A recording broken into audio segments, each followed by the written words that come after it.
Hello and welcome, dearest friends of this here internet. My name is Mark, and once again I am back streaming some art and video reactions.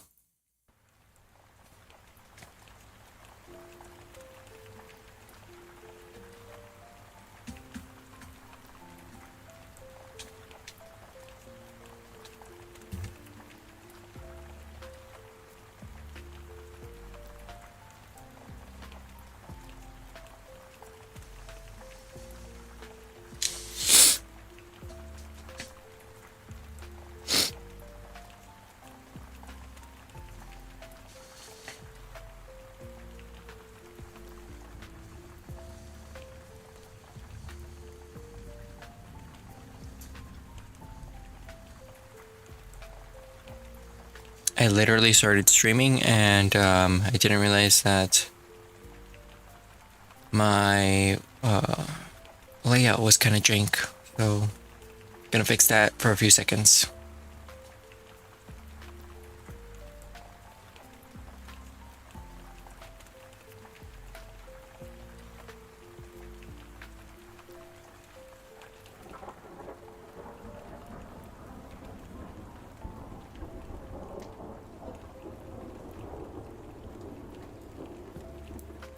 I don't feel like cooking today, so I'm trying two come meals on, from Good an Community to see if ad. they're actually worth the I hype. didn't And first even up, we're play starting the with video Chicken yet. Classic What the Burrito hell with is 42 grams this? of protein. Made by Chef. Well, you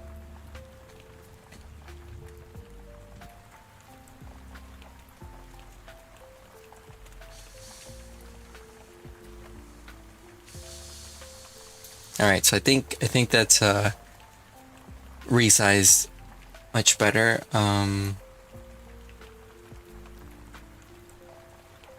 Let's just snap it into place. We got it.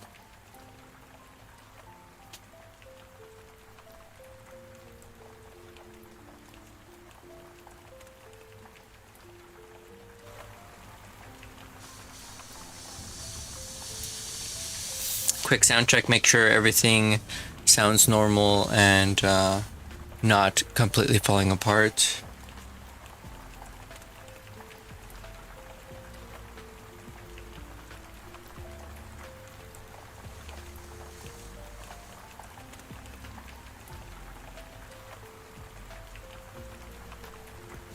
Yeah, I think we're doing good.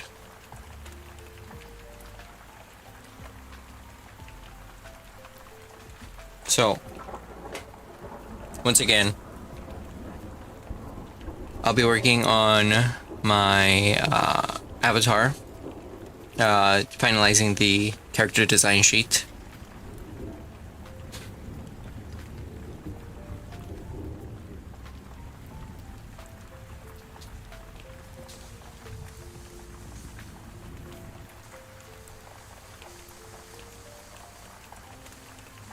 And today we are watching a video by Liberal Hive Mind to get started, titled, well, this is, I guess, a difficult title to explain. Holy S double star T, it's happening. I guess you could say holy it's happening.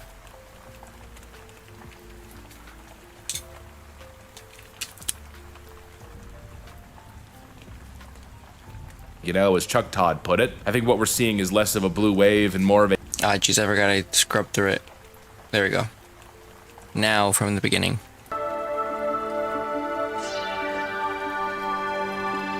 Hey guys, welcome to the Liberal Hive Mind, a channel solely focused on exposing the abundant hypocrisy of the left. And here's the meme of the day, brought to you by FiveMind.com. Well, slowly but surely you can see it happening. You can also just kind of sense it and feel it. What was once a guaranteed thing, a sure thing, the confidence that Democrats were exuding heading into the midterms, well, all of a sudden has kind of dissipated, has melted. And actually I have the perfect example to show you what I'm talking about. We went from big-time chest thumping, now this kind of whiny nonsense from Chuck Todd. I look at the Senate map for Democrats and it's so daunting. I mean, Oh my God. you know, if Republicans just come home a little bit, they can't win Texas. If Republicans come home in a moderate way, they can't win Iowa.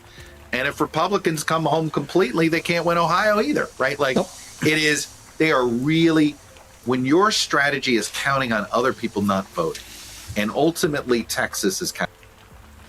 That is definitely, you know, that's definitely difficult. So, what's your strategy to win? We're hoping that the enemy does nothing. We're hoping that we catch them while they're distracted. Counting on people not voting. And you know what's fascinating about that clip? The leftist lamestream media told us for years that there's no bias when it comes to their news reporting and primetime coverage. But why is it that all the people that either quit or lose their primetime shows, once they go into the market, every single one of them becomes a DNC propagandist, or I guess continues their work as a DNC propagandist? Chuck Todd, Mr. Journalist, just shooting it straight, obviously, is just another shill. But of course, the point is here, and I think it's finally getting to these leftoids just how bad their current position is. They had a little momentary rise where they were hoodwinking the masses and frankly just taking advantage of a couple circulating headlines to gain a little bit of momentum. But now that momentum is gone, there's no more steam in the engine, and so in comes the fall. And as they say, fall's always a lot harder than the rise now, isn't it? Well, let me show you guys what's going on here. Let's talk about what the 2026 midterm really hinges on. We got some stuff to get into, so let's roll the tape. All right, folks, so the blue wave. Well, you know, as Chuck Todd put it, I think what we're seeing is less of a blue wave and more of a daunting situation for Democrats. You know, for me, a blue wave would indicate taking back both the Senate and the House and doing so in pretty decisive fashion. Right now, it appears, at least in the Senate, the floor of this election indicates a Democrat loss. I mean, Republicans would have to severely underperform to lose Ohio, and that would be the only chance at victory that Democrats have, not to mention they'd have to sweep pretty much every other toss-up race. If we're eliminating toss-ups and just going off the polling aggregates, the split right now is 50-50, and that of course means a Republican majority because J.D. Vance is the tie-breaking vote as the Senate president. But that's not even the end of the story, because Michigan and Maine are both in play. You know, sure, the polling data is suggesting the Democrat nominee is going to win in Michigan no matter what, but we've seen some polls recently showing Republicans right within the margin of error. There could be an upset Republican victory, although unlikely. But then you've got the Maine race, which Democrats are really confident in right now, especially after Graham Plattner's exit, and the polling data does seem to indicate that multiple-time incumbent Susan Collins will in fact lose her seat. But you have to also consider that in the last election cycle, the polling data underestimated Susan Collins' standing in the race by nearly 10 points. And so the slight little lead that Democrats currently have might actually not be indicative of the final result. Not to mention Democrats are riding a high right now after Graham Plattner's exit. All of a sudden, there's a lot of excitement and That was a bit of a distraction, wasn't it? Might have turned British. Or is that Australian? I don't freaking know. Yeah, I don't know what the hell happened. Procreate just died on me, and I was exposed. This isn't my iPad at all. This is my lady's iPad. So yeah, now you know. I don't actually own an iPad. Or maybe this is my iPad and I'm just a little fruity on the inside. Collins will in fact lose her seat. But you have to also consider that in the last election cycle, the polling data underestimated Susan Collins' standing in the race by nearly 10 points. And so the slight little lead that Democrats currently have might actually not be indicative of the final result. Not to mention Democrats are riding a high right now after Graham Plattner's exit. All of a sudden, there's a lot of excitement and momentum. They're now rallying behind Troy Jackson, and we know the effect that could have on the polling data. Look at when Joe Biden resigned from the race back in 2024. As soon as Kamala Harris was announced as his heir apparent, the replacement, well, Democrats spiked in the polls, only to then be met with reality on election day, and even a couple months later as the polling data flipped on its head. And so in Maine, they might be riding a little bit of a hype wave right now, as well as a polling miss that could be baked into the polling case. And so right off the bat, I mean, this is not a blue wave. The bar is too damn high. This is a highly contested midterm election that realistically could go either way. And not only is that true for the Senate, but that's also true for the House. Fox News just did this report, and by the way, keep in mind that Fox News reporting and polling data is usually left-wing bias, as crazy as that sounds. 105 days ago, still primaries underway in different parts of the country, especially on the Senate side. But the 16 toss-ups that you see right here in the middle, more on the House side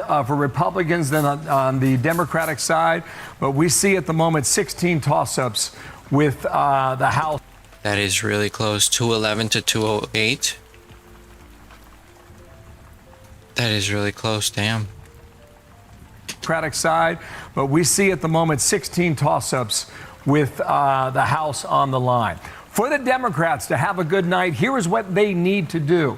They could have 227 seats, the way we see it right now. For Republicans, not out of the game. A good night for Republicans would be 224. Simple majority right now is 218. That's a very slim margin right now for Republicans as they hold the majority in the House today. And you'll notice, again, it's the same trend. The bar is set so high, the floor is incredibly bullish for Republicans. Right now, based on most of the forecast outlets for the House race, and this now includes Cook Political Report, which, by the way, lagged a little bit behind. It's like I told you guys, they're operating on pure copium, but eventually it's going to get there. If you look at their latest numbers, Cook Political Report is showing the Republican seat floor at 212. This is a 17-point gain since the 2018 election, which was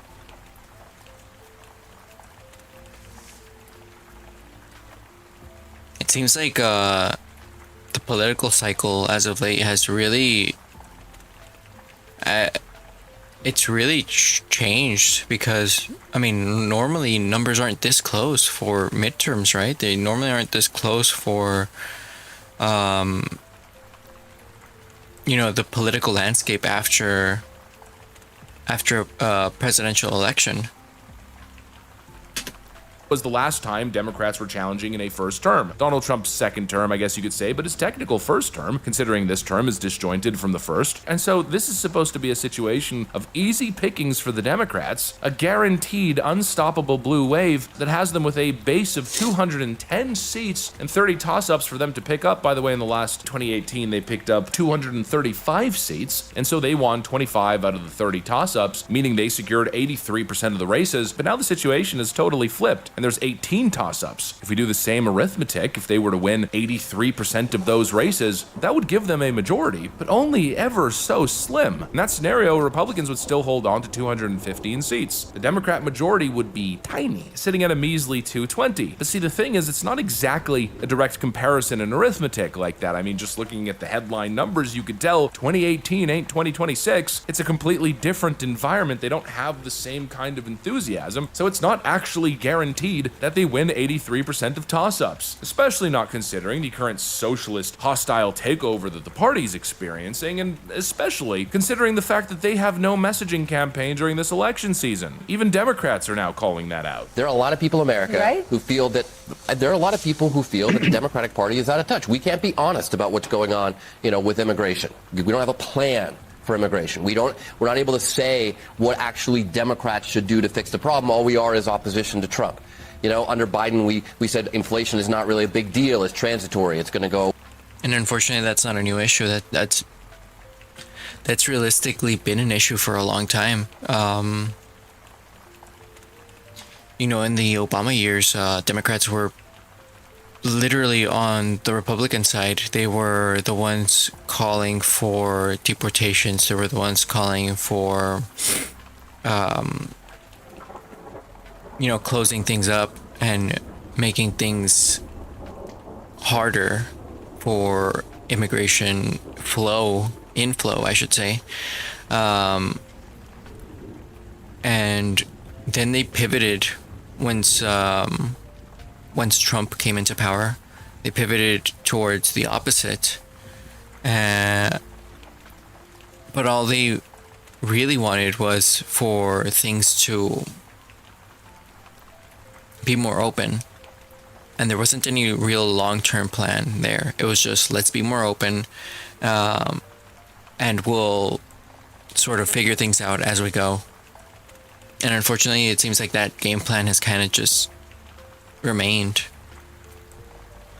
away. And then the whole party said, hey, don't worry, everything's great. Joe is awesome. He can run for re-election. So the point is, we have this history of kind of just like washing over problems and not addressing real concerns that voters have. We got to make sure we don't do that. Okay, but we've got to make sure. Do you think you're doing that now? Because look no further than a state just north of you, Maine, where I kind of feel like that happened 2 weeks ago. Yeah, I think that's honest. I mean, to be honest, it's a problem. And so again, the question is, do Democrats have what it takes to generate that buzz required to win basically all of these toss-up seats, which is what's required here, or will they fall short? And as of right now, I mean, I'm not going to get into the game of making predictions, but I'll tell you, it's certainly possible that Republicans overperform, that Republicans spend money effectively in these toss-up races and end up winning just as many as they need, which, as we're looking right now, is 6 seats to maintain their majority. You only need 218 seats to clinch the House. They got to win 6 out of these 18 seats. That, my friends, is doable, especially with how effective campaign spending is in House races and with the amount of money Republicans are sitting on. And so basically, as Fox News put it, if Republicans simply have a good night, they can retain the House, which would be absolutely monumental. It would be historic. And meanwhile, like I said in the previous video, Democrats have to allocate their money in trying to win these Senate seats. The Senate is actually more important for them than the House. Basically, the Democrats are at a complete disadvantage, and the polling numbers continue to tighten, by the way. The generic ballot lead now sits under 5 points, which technically is just enough for them to possibly secure a majority, but if they end up underperforming this polling data by even half a percentage point, they lose. If the polling data shifts even further in favor of Republicans, and that ends up being the case, and we see Democrats win the final vote by 2 to 3 points, they lose. It's literally as simple as that. If Republicans can get the right campaign message, if they can do a full-on ad blitz, if the national environment just gets slightly better, they win. If they can mobilize a ground game, they could play the mail-in ballot vote, just like Democrats do. If they can compete on that front, at least better than previous elections, then Republicans can win. And oh boy, if that happens, holy frickin' moly, it's going to be all-out calamity at the Democrat headquarters, which frankly is probably what the DSA people are looking for. That would give them the perfect environment to continue with their messaging that establishment Democrats are the problem.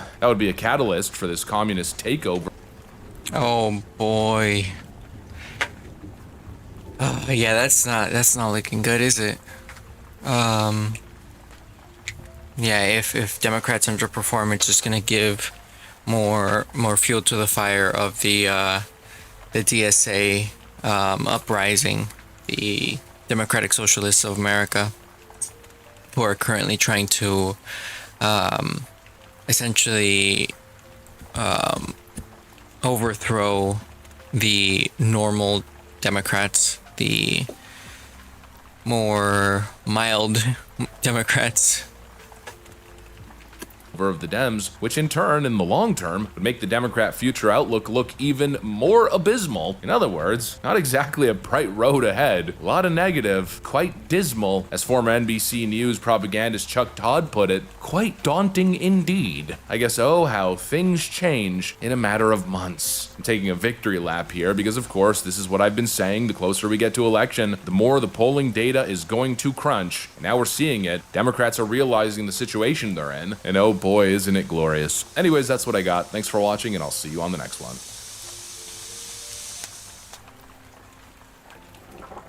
Certainly scary things going on in the Democrat side.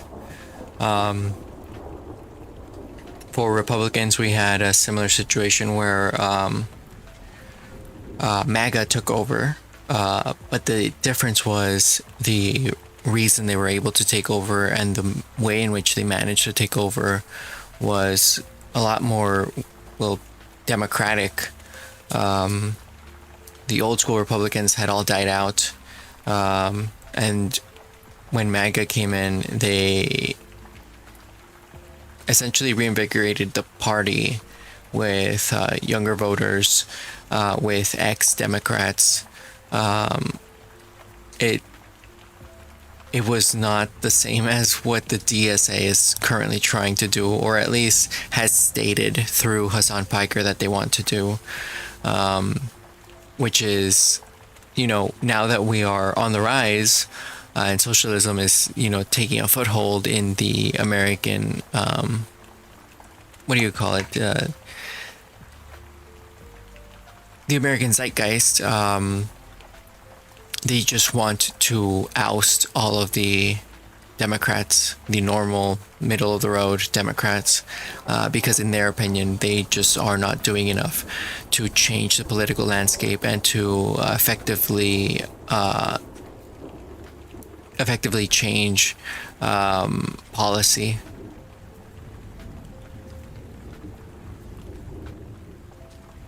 Do I have another one on? Do I really have 2 liberal hive mind videos on my React playlist? All right, let's see what he says about mail-in voting. Has anyone actually made it to level 4 before? If you're No, slightly I've congested, never made it to level 4. use level 1. Shut the hell up.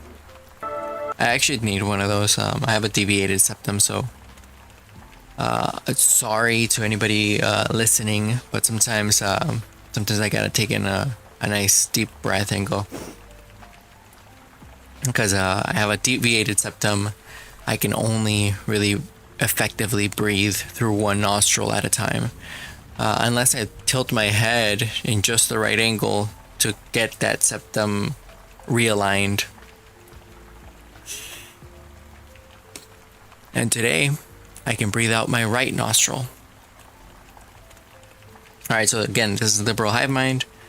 This was uploaded 4 days ago, titled Federal Court Ends Democrat Mail-in Voting as We Know It. I sure hope so. I feel like mail-in voting as a whole, doesn't matter what political party you're a part of, is kind of... it's just against the spirit of voting. I mean, you're just going to randomly cast a vote when you're not present, and no one can really fully verify if that vote was casted by you. I feel like the most secure thing and the most reasonable thing to do is just vote in person.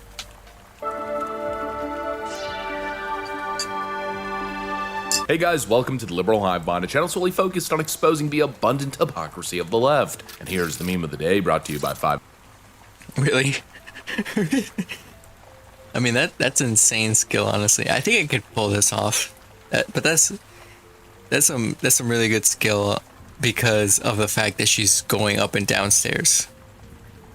HiveMind.com. Oh boy, it just continues to stack up. It's just L after L for the Democrats heading into this midterm. You know, as I've been saying in my polling analysis video, there's really not a lot of margin for error here, and really only one side that stands to lose. Democrats taking back the House is essentially what's historically predicted. That's what the historical precedent would suggest, an almost 0% chance that Republicans could hold on, and in many cases that also means the Senate. And so I guess you could argue for the GOP side, I mean, kind of hard to lose what is supposedly already inevitably lost. But the Democrats on the other side, you know, the fighter going into this battle with all the expectations in the world, the betting odds totally in his favor, well, there's a lot on the line. To underperform given the environment would be absolutely frickin' devastating. And well, I don't want to sound too cocky or make any absolute predictions, but I will say this could potentially, important keywords there, be the final nail in their coffin. Donald Trump's election integrity executive order just received a stay in the appeals court after a left-wing Democrat judge attempted once again to play president and block the EO. In other words, Democrats might have just lost hundreds of thousands of votes across the country. This piling on, of course, to everything else, all the other, let's call them procedural losses that they've faced over the last couple of months. And this, of course, happening as their polling data is absolutely tanking into oblivion. The Democrats have so much to lose here, and they just keep losing. Let me show you guys what's going on and why it's so significant. We got some stuff to get into, so let's roll the tape. All right, folks, so just to catch you up, essentially, here's the little TLDR. The Postmaster General's refusal to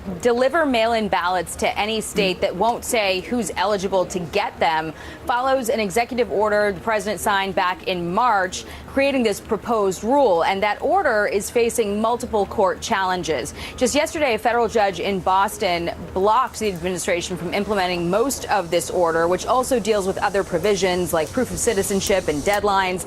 The judge arguing in her sweeping decision that the Constitution doesn't grant the president any specific power over elections. I mean, yeah, okay. This is the most frustrating part. This is absolutely the most frustrating part. So everybody complains that Trump is doing a whole lot of random new tactics politically that have never been tried before, and they are unconstitutional, and they are completely, against the American spirit of politics. And meanwhile, I'm just sitting here and I'm like, wait, we're a 250-year-old nation and we haven't explored these tactics before? What do you mean no one's tried this before? What do you mean there's no precedent? What do you mean there's no rules on the books about these different things? Is he really like the only person to ever think, hey yo, what if we tried this instead? Come on, US government, what is going on? Has every other president just sat around and done nothing? Like, how does that happen? Several Democratic-leaning states brought the lawsuit, claiming it coerces the states into conforming to requirements to hand over their absentee voter rolls or face the consequences of not being able to vote by mail. People say, well, the Communist Manifesto is a pretty good book. I'm like, well, have you read it? I think what's most commonly It's my misunderstood favorite about book. Marxism is the idea that I love it so much, I gotta skip this ad. The Democrat leaders, guys like Schumer, who are corrupt, they want to use it for cheating because their policy is so bad with, think of their policy, open borders for everybody where people pour into our country from countries all over the world. Think of that. You look at, just take any issue, take anything, everything they have is so crazy. But the fact that they don't want to sign voter ID is another issue. It's a big issue. The fact that they don't have proof of citizenship, that they want transgender for everybody, that they... That's honestly my favorite tagline. Transgender for everyone. Like, that literally sounds insane. I don't even know. want men in women's sports. So the only way, they assume, the only way they can win is to cheat. That's a big deal. Very proud of it. And I think, I don't know how it can be challenged. You'll probably challenge it. You may find a rogue judge. You get a lot of rogue judges. Very bad people, very bad judges. But that's the only way that can be changed. And hopefully we'll win an appeal if it is. But I don't see how anybody can challenge it.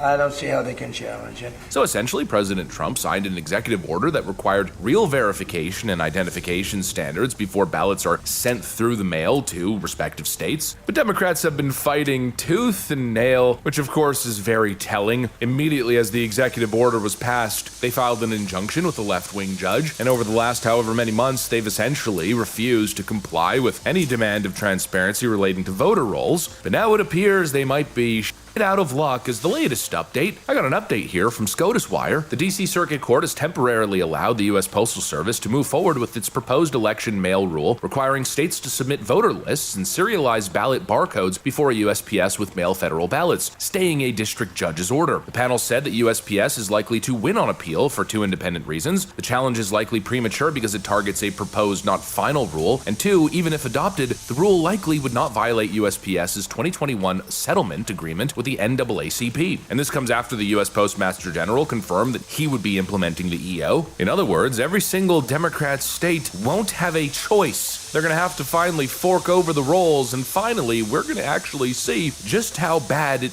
really is. No amount of Donald Trump's a crazy schizophrenic time to invoke the 25th Amendment will save them from the current reality of their situation. And what's going to be very interesting here is to see the actual effects, especially in places like California. I'm thinking about Maricopa County, for instance. It's going to be really interesting to see the final result here. Again, going back to the current situation the Democrats are in, the numbers keep dropping, by the way, as I predicted in my previous video. The generic ballot RCP average once again is below a 5-point spread, which historically would be good enough for them to regain the House. But considering everything that's happened this year, considering the gutting of the VRA, the redistricting loss that Democrats suffered, another factor I keep thinking about is USAID being shut down, their little federally funded NGO network, which we know is engaged in ballot harvesting, although something tells me they'll find other means to engage in that same unscrupulous behavior, but maybe not to the same degree, who knows? And now voter roll and identification checks ahead of printing the ballots and sending it to the states. I guess we could say a reduction in the volume of mail-in ballots. I don't know. It's going to be very curious to see whether it actually has an impact, especially in particular places. Given how slim the margin for error is for Democrats, who knows? It might be enough to hamper their little, let's call it electioneering network just enough to where they end up missing their targets. So very clearly, this this is a good thing. In fact, it might be the best news we've heard all year. But I also want to emphasize that this is very much just the beginning. The idea is if this is the finish line on election integrity, absolutely not. This certainly helps a little bit, but the issue still is, at least in my mind, the entire system of mail-in ballots in certain states, the whole notion of mass mail-in ballots rather than very selective absentee procedures and requirements. You know, for me, mail-in ballots make sense if you're on vacation, if you're a service member serving abroad, if you're an American citizen abroad, if you're somebody who's possibly sick, handicapped, or injured, unable to show up and vote, then requesting a ballot makes sense. The key word there, requesting it. But this whole idea of...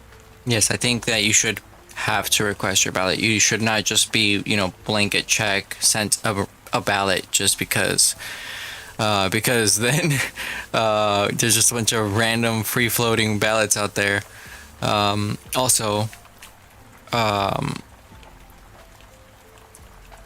Dang it, I had something in my mind and I completely blanked. I don't remember what the frick I was gonna say.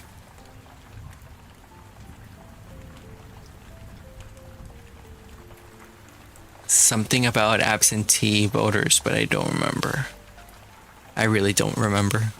Just having, let's say, hypothetically 4 million people on the voter rolls and then printing a ballot for each person and just sending them all out willy-nilly into the ether. I think that's obviously the biggest issue. We've already proven that Democrat NGO networks are engaging in pay-for-play ballot schemes and voter registration schemes, mass ballot harvesting and ballot dumping schemes. You've got the possibility of fraud and even foreign-funded campaigns to engineer certain electoral outcomes, and the fact that there's no proper chain of custody requirements, no ability to backtrack these ballots to make sure that they were actually cast by the intended person, well, that's obviously the biggest issue. But I guess it's one step at a time, one scoop at a time, and this is certainly a significant first scoop. And after the most recent findings and declassifications that President Trump announced just the other day, I'd say it's become pretty much impossible to argue against the executive order as it currently stands, and yet Democrats continue to do so. Very curious behavior indeed, and also I'd say very telling behavior indeed. Anyways, that's what I got. Thanks for watching, and I'll see you on the next one. Plumbing problems require fast action. Keep work flowing with next day delivery on most orders. Call, clickgranger.com, or just stop by. I don't want to. Okay, we already watched that one. I gotta remove that one from the list now. No, what the hell?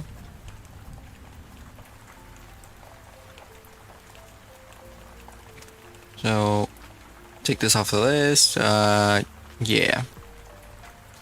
That one too, because we already watched it. How much time do I have left? Because I started the stream kind of late.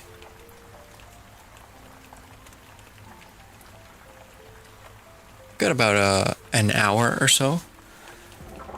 So I could watch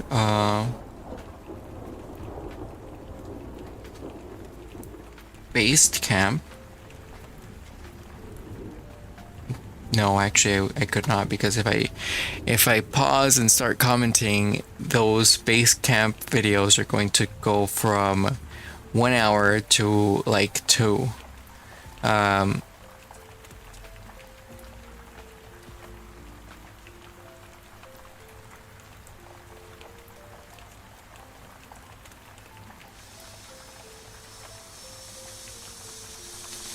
I already watch this one?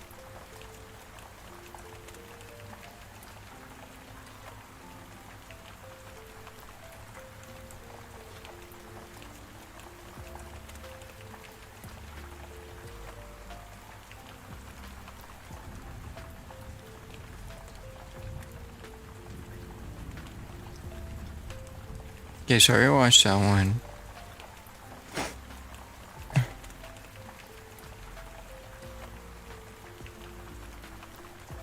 You know what? Let's listen to some Chinese propaganda. Why the hell just to not? make sure we're keeping score, we're at a negative. So, I started this video, and immediately after starting it, I was just like, you know what? I'm gonna save this for later because I kind of have to give myself some time to understand what the hell is being said. Long story short, this is a video uploaded by an individual known as Max Fisher. I don't know who he is. I haven't watched him before. But the video is titled "China Quietly Saved the World Last Month." This was uploaded 6 days ago, so about a week. And I was wondering if this is in fact true, and if so, what sort of evidence and what sort of discussion they're, sort of initiating here. Because, well, China's really not the best guy. China is definitely an interesting individual, and I do like to hear, the story from both sides. The people who defend China and the people who are against China. So, you remember at the start of the Iran war, everyone said there was this oil shock coming that was going to basically blow up the whole world. Yeah, that's funny. We never really saw that. Instead, prices increased a bit, and then they decreased a bit, and yeah. Then they increased some more. Then they decreased a tiny bit, and that was about it. We never had a huge, global scale calamity. World fears an oil shock. Oil shock. Oil shock. Global oil shock is raising alarm. This has the potential to be the biggest oil shock in history. All the flights were going to get grounded. Airlines are saying expect flight cancellation. They are canceling flights. 13,000 flights have been cancelled. Cities were going to go dark. The final vessel carrying jet fuel into the United Kingdom is going to get... Yeah, I mean, does anyone care if the United Kingdom loses power? Those guys just handicap themselves. No offense, but that's their fault. Get here in 48 hours and there's no more after that. Gas was going to triple in price if you could get any at all. Situation's looking pretty dire. Gas prices are expected. Yeah, that didn't happen because the U.S. made sure to get their hands on Venezuelan oil first. They went to Venezuela, they took out Maduro, and they immediately started working on building up the rundown oil infrastructure within Venezuela. And they took care of that problem first because, well, it's literally in their backyard. It's a lot more efficient. They already have, they already had past experience with the oil infrastructure and the oil companies within Venezuela because U.S. companies used to work there. So yeah, we didn't see, at least in the U.S., we didn't see a huge impact because we had other means of supplementing the Iranian oil and the Middle Eastern oil. To go up again. It would take months to recover it. This was just hard math. The world's oil was going to dry up, and that would be that. How we emerge from this crisis will define us for a generation. And then certainly defined you. I mean, he's out. He's not coming back. it just kind of never happened. Oil futures, they're telling you in August actually prices are coming down. Markets seem to be showing far less alarm than they did at the start of the conflict. And it's not like the predictions turned out to be based on some mistake. You can go back and check their math. It's right. The world should have ended like 4 weeks ago. No, something happened that no one expected. Or it was just alarmism. That no one thought was even possible. The world got a savior. And it was the last person that you would guess. Yes, it was the general. It's Big Papa Teddy Bear Pooh. Secretary himself, the party chairman, Chinese President Xi Jinping. Let's go. I'm in a very Chinese state of my life, or whatever the Hassan quote is. And if you're thinking, okay, why didn't I hear about this? It's because China pulled it off basically in secret, which is kind of a weird way for an aspiring superpower to save the world. And it gets even weirder because the country they save most of all is their chief rival, the United States.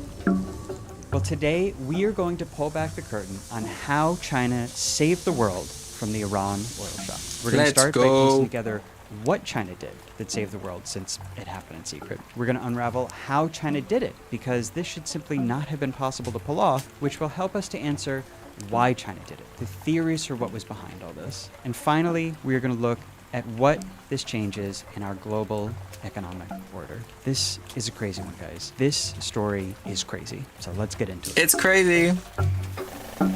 Let's say it one more time. How are you finding the time to send over all Yo, these shut the videos? hell up, bro. I've been using granola. What is granola? I swear, the more that I pause, the more they give me ads. Am I crazy? Okay, so to understand what China did, we're going to use the board to map out the global oil economy, what happened to it from the Iran war, and then what China did to save it from completely imploding. Good? So the main thing about oil is it's traded in one unified global market. That means all the world's producers sell into the same big supply of oil, which the world's consumers all buy from. And this is why when something happens in any part of the oil world, like, say, a war in the Middle East, it affects everyone. And on any given day, there are about 100 million barrels moving through this system. 100 million barrels produced every day, and that is also 100 million barrels that gets consumed every day. And it's really important that these two numbers are the same. Every drop of oil that Yes, that's why, even though we don't really get that much oil currently from the Middle East, it's completely, affecting our oil prices here in the US. Realistically, if the oil market was much less global and much more localized, we would not be affected by the Middle East's oil trade. Instead, we would only be affected by inefficient oil production and oil distribution here at home in the Americas. gets produced every day gets sold and consumed every day. There is zero slack in the system. And that is why it is such a big deal when the Iran war starts and Iran shuts down the Strait of Hormuz. In doing this, shutting down the Strait of Hormuz blocks 20 million barrels of oil per day from reaching the... Now, another thing, from what I understand, one of the reasons why the market is so what would you call it? So sensitive, is because of the fact that apparently, from what I've heard, oil production is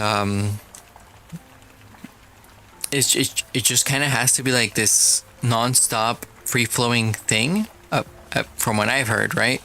If you stop producing oil, it completely F's up the whole like system of how oil is extracted and distributed. So in order to avoid all of these, literal show-stopping inefficiencies, they just keep the machine running like over and over and over and over again. And so, yeah, that certain amount of oil needs to be produced and that certain amount of oil needs to be used, and it has to be continuously running. The world.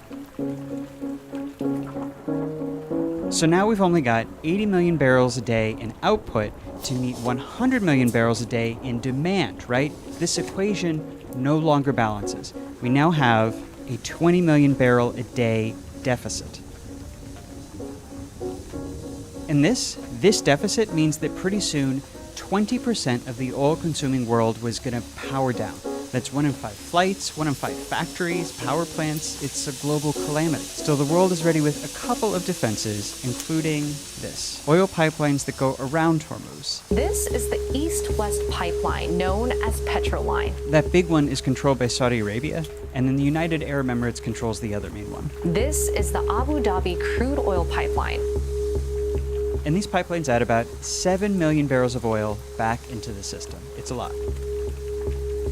Okay, so now, just to make sure we're keeping score, we're at a negative 13 million barrel a day deficit. Right, we removed 20 million barrels from the system, we added 7 million back in, 13 million deficit. It's better, but it's still really bad. Okay, so you guys are still with me? The other big defense that the world has is strategic petroleum reserves, emergency stockpiles of oil. These tanks are all full of oil. America and other countries keep huge stockpiles like this for emergencies. And there are even bigger US stocks I can't show you because they're kept in huge salt caves thousands of feet underground. Tons of countries have these reserves. Here's Japan's, one of the world's largest. A week into the war, 32 of these countries got together and all opened up their reserves to the world. This was the largest release of reserve oil in history. Hundreds of millions of barrels from dozens of countries. It was a huge deal. But the war dragged on, and it was stretching out these releases. So in the end, they added up to an average 2.5 million barrels per day. So these were the world's big defenses for a mass oil shock like what happened in the Iran war.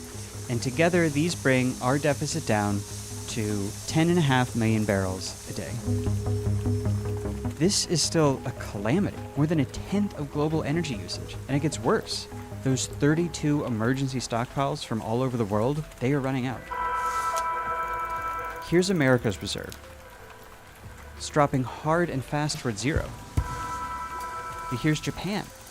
It's same thing, absolutely plunging. So not only are these reserves tiny relative to the hole they have to fill, but they're only good for a few months, and then they are gone, man. Which is exactly why everyone looked at all this and said, yeah, the world is ending. Until a few weeks in, people started to notice something weird happening. Good afternoon, everyone, or good morning, or good evening, or wherever you are. This is from a conference call a business intelligence firm called Kepler held back in April, walking its clients through what was going on in the oil market. And they focused on one thing in particular. What's happening with China, right? So I just want to look at China monthly imports right now. China's oil imports, that's those bars in the chart, had suddenly dropped to half. Half. See, and how long could that carry on? I know those guys did not seem super emotive about this, market analysts. But trust me when I say, this discovery made people lose their minds. And let me give you some context for why. This shows China's oil imports since 1980. And that rise is one of the biggest stories in the history of oil. This is where China surpassed the US as the world's biggest oil importer and just kept going. Oil has powered China's rise from the start. It fuels their factories, lights their cities, the engine of their economy. Yes, China has been building lots of solar and wind, but renewables like that still produce just a fraction of them.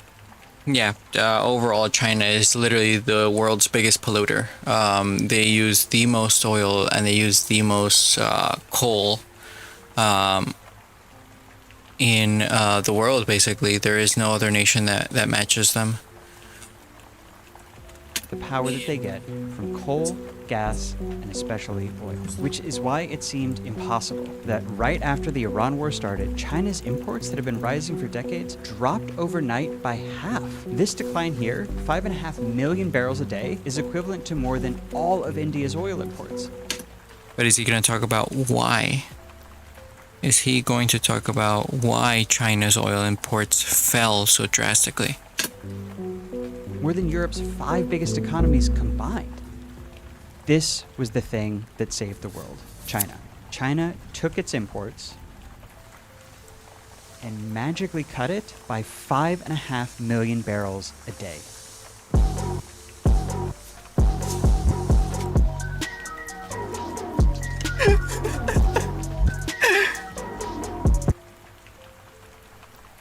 Is that really the angle that we're going with?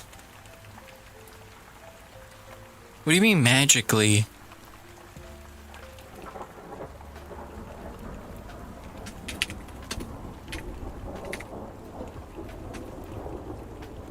You know what? F this. Bring it over here.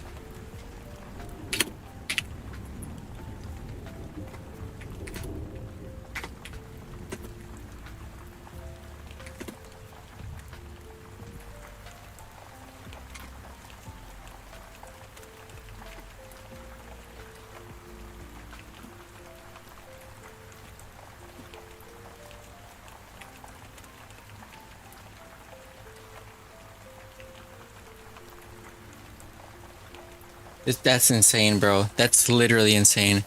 So the way that China saved the world was by not getting enough oil. So all I have to do, search online, what percentage of China's oil imports came from Iran before the US-Iran conflict? Let's take a look.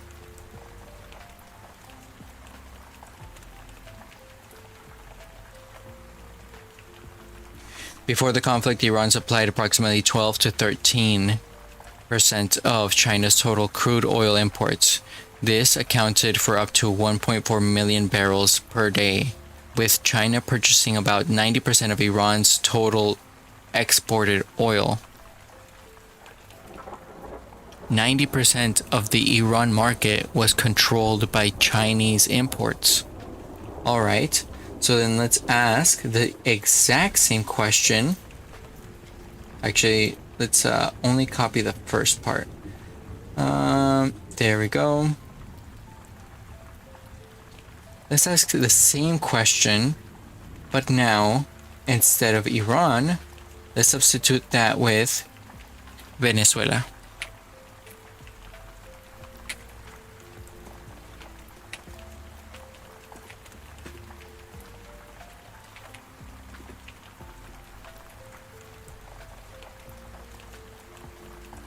What percentage of China's oil imports came from Venezuela before the capture of Maduro?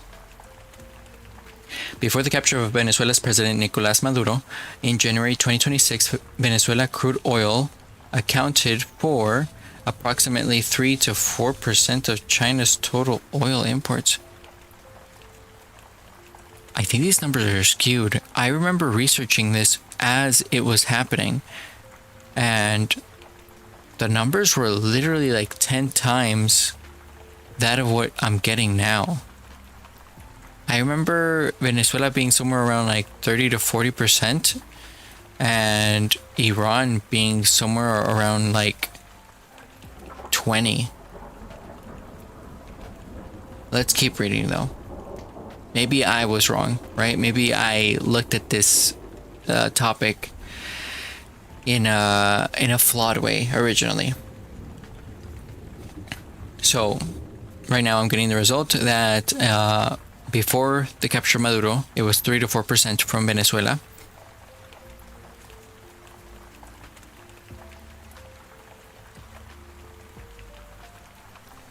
Yeah, this isn't adding up. Well, at least to me, right? Intuitively, this isn't adding up, because then it goes on to say, this is through Gemini, by the way. Then it goes on to say that while China was the single largest buyer of Venezuela crude oil, purchasing roughly 68 to 80% of Venezuela's total oil exports, Venezuela's relatively low production capacity meant it only constituted a single-digit percentage of Beijing's total diversity energy intake. So, yeah, essentially almost all, that was literally 90%, right? 90% of the Iranian oil market was controlled by China, and then somewhere around 60 to 80% of Venezuela's oil market was also controlled by China. That is also a majority. Not as staggering as the Iranian market, but still a majority. So Gemini does provide a breakdown of the imports prior to 2026. So let's take a look.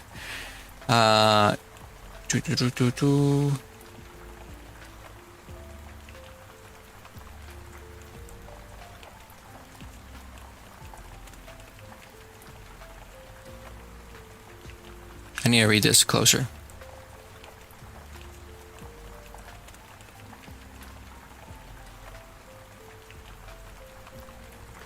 Well, this just talks about imports, not oil. So let's ask,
So I just typed, where did China's oil imports come from prior to 2026? Please break it down by percentages.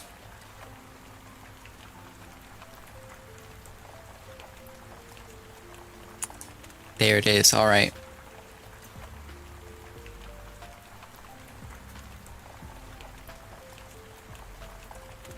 Russia, 19 to 20%. They're still getting some Russian oil, I believe. You know, things haven't gone that sour between China and Russia.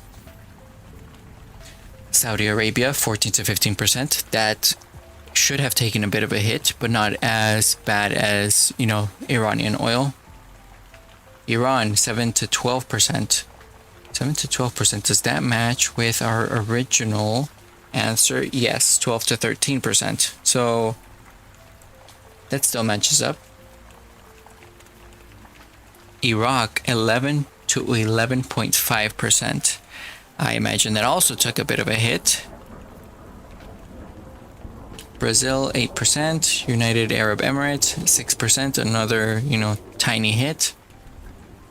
Oman and Kuwait, I honestly don't even know where that is. Venezuela, 4 to 5%. Angola and West Africa, 3 to 4%. And then the other category includes Canada and the US with 7 to 8%.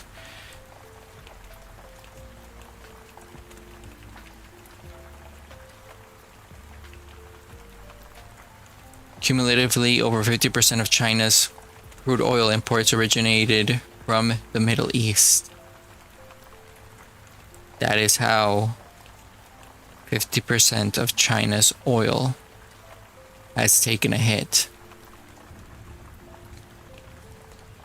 Prior to 2026, this heavy concentration meant that more than 37% of all oil passing through the Strait of Hormuz was bound specifically for China. 37% of all oil.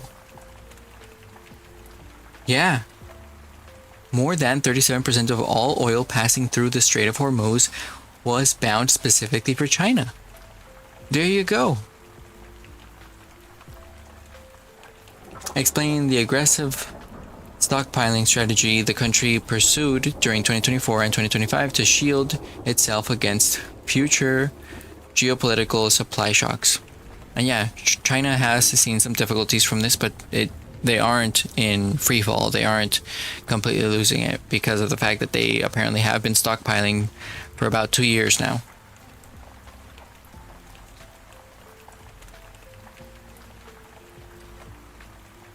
So yeah.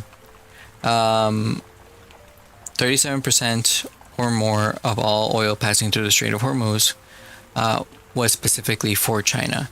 All of the Middle Eastern countries have taken a hit on their exports. So that's a huge hit for China. On top of that, Venezuela is likely not supplying China as much as they used to anymore. So that's another hit for China.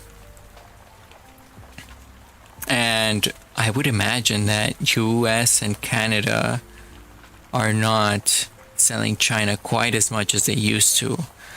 Canada is a bit hard to say, but the US, I'm pretty sure, is reserving, you know, a little bit of reserving a little bit of their oil for themselves and not selling all that much to China.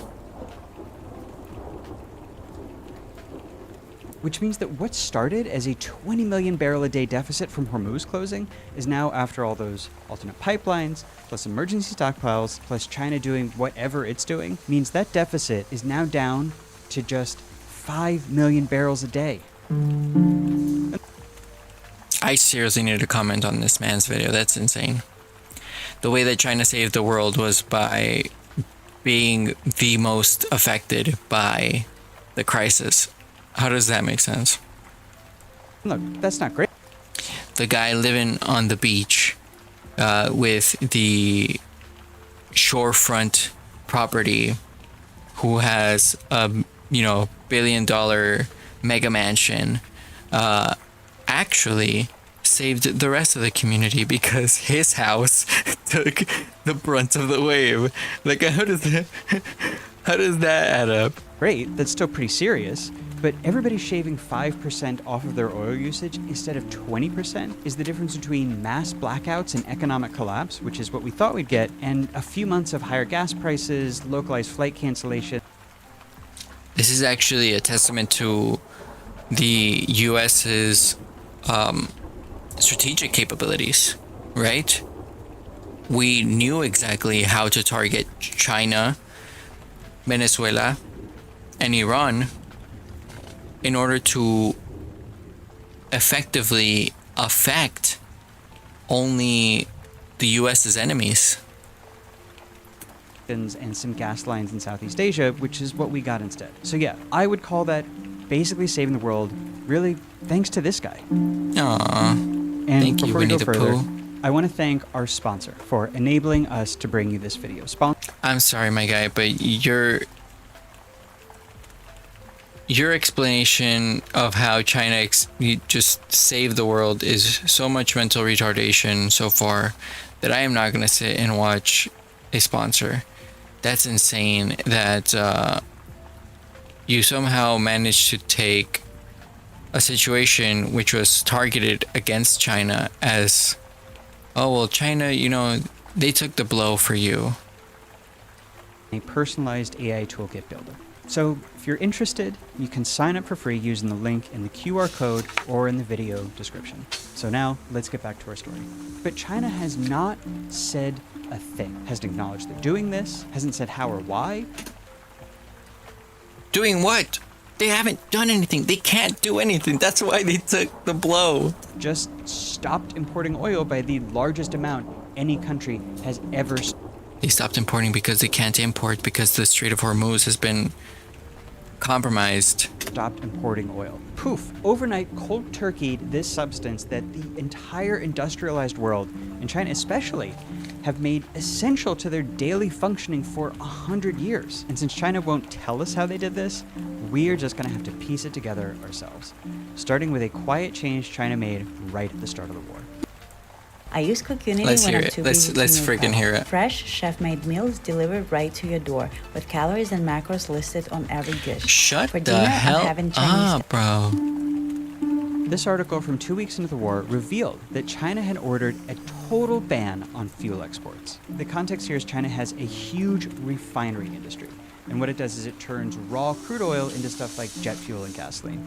And most of those fuels stay within China, but because they're good at it, they export a bunch of it to all over Asia. Until March, when China banned those refiners from exporting a drop of fuel. And at the time, everyone assumed this was to preempt a potential fuel shortage within China by building up stockpiles. One reason I say assume... Well, because that's intuitively how it works, right? You see that you're not going to be able to get things coming in, and so you stop things from going out to make sure that in the end things more or less balance out, right? Doesn't that make sense? Is that this ban was imposed, that's right, in secret. That's why the story is credited to 4 sources with knowledge of the matter. That means off the record. Wait, what? That's right, in secret. That's why the story is credited to stockpiles. One reason I say assume is that this ban was imposed, that's right, in secret. That's why the story is credited to 4 sources with knowledge of the matter. So what? China does most of their things in secret because they don't want the world to have a proper gauge of what their strategies are. That means off the record. But that assumption about why China was doing this was wrong. Turns out it wasn't to stockpile jet fuel or gasoline. It was because China was about to stop importing half of its oil, so those refineries were about to do a lot less refining. So rough math, I'm going to say that accounts for cutting about 500,000 barrels in daily demand out of the 5.5 million that China cut overall. Okay, next big move, and if you care about climate change or air quality, you're going to want to cover your ears. Okay, out of the 5.5 million that China cut overall. And rough math, I'm going to say that accounts for importing half of its oil, so those refineries were about to do a lot less refining. To stop importing half of its oil, so those refineries were about to do a lot less refining. How did that change anything? I don't understand your logic, my guy. Oh, so China didn't actually do this because they were gonna stop exporting. They did this because they weren't going to be receiving as much imports. All right, but that doesn't. I mean, sure, it wasn't about, you know, exports necessarily, but it still just shows that China knew that they were gonna have trouble bringing in imports. So it wasn't that they decided they weren't going to take in imports. It's that they saw the writing on the wall that they wouldn't be able to get in imports. So, rough math, I'm going to say that accounts for cutting about 500,000 barrels in daily demand out of the 5.5 million that China cut overall. Okay, next big move, and if you care about climate change or air quality, you're going to want to cover your ears here. Coal. This is from a few weeks before the war. Why China is building so many coal plants. And it found that China commissioned more than 50 large-scale plants last year alone. So once the war started, China spun a bunch of those plants online or pushed its existing plants into overdrive, or probably both. But by April, it was burning a record amount of coal. China also figured out a way to use coal instead of oil to make plastics, which usually is a petroleum product. They also found a way to use coal to make fertilizer, which usually also is an oil byproduct. All of which allowed them to, say it with me, import less oil. And my guy, what is this? He's making it seem as though they did it on purpose.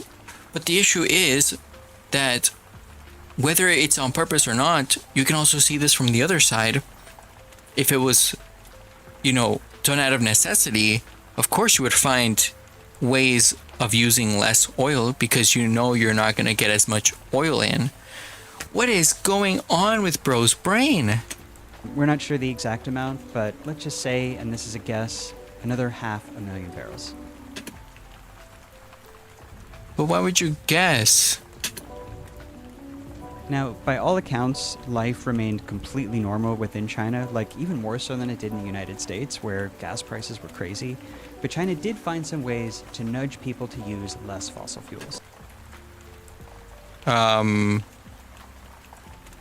remember seeing some power outages and, you know, people going without. But I mean, this has been happening for like the last 5 to 10 years in China. So I thought it was just, you know, the normal life as usual.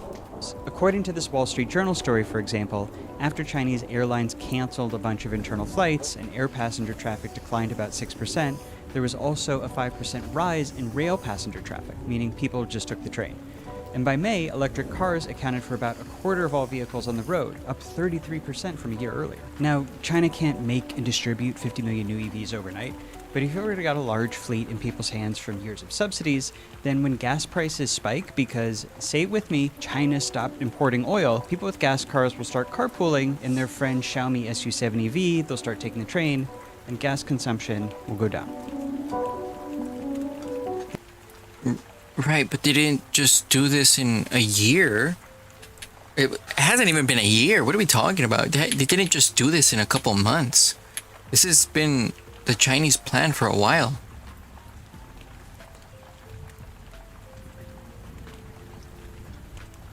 Bro is literally reading propaganda. I mean, this is literally the topic that he's covering, right?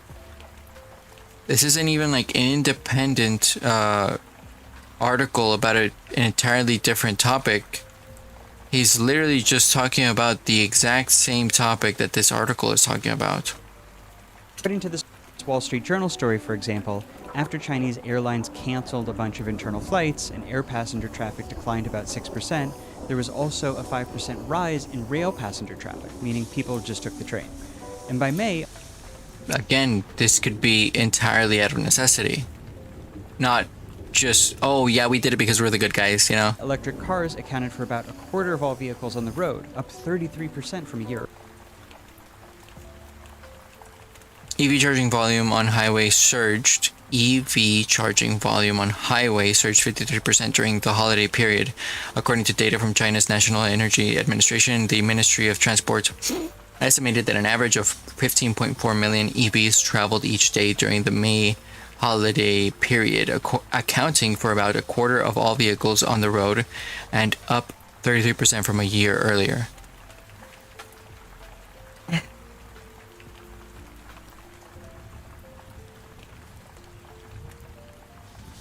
%33% from a year earlier. I don't know, bro. I don't know.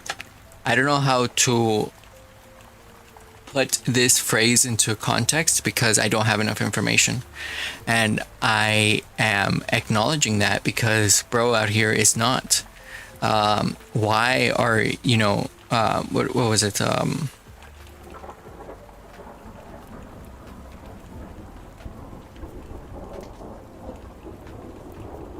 Wait a second. The Ministry of Transport estimated that an average of 15.4 million EVs traveled each day during the May holiday period. Okay. So it is just more EVs on the road. I had thought of something else for a second. There are more EVs on the road, but the question is why, right? And we don't have enough information to say why. What in the span of like a couple months did they just suddenly sell 33% more EVs? In a span of a month, did people just switch over to using their EVs rather than their gas car vehicles? That could be, you know, a factor. Maybe the wealthy who have both an EV and a gas car vehicle just left their gas car vehicle at home and used their EV instead. But the issue is we don't know. That is crazy that 33% more EVs, but this is within the span of like a couple months. The Iran war or conflict or whatever hasn't been going on for that long.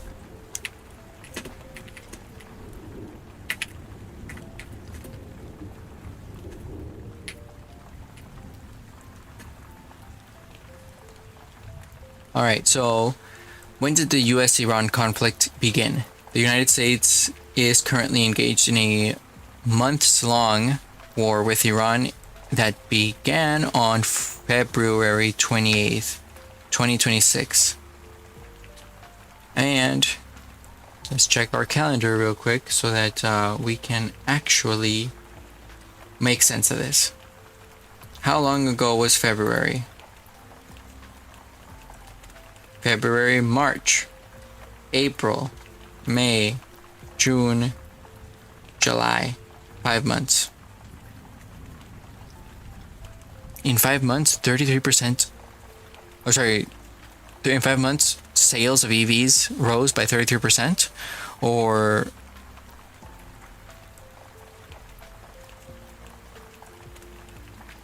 yeah, I don't know. A car is a really big investment. I don't think it's just randomly 33% of the number of EVs suddenly spiked up by 33%. I think that there's much more to this number than just suddenly China gave everyone an EV. You know, maybe some people with money started using their EVs more rather than gas car vehicles because the price of gas skyrocketed. I have seen the gas prices in China. They're insane. Let's actually look.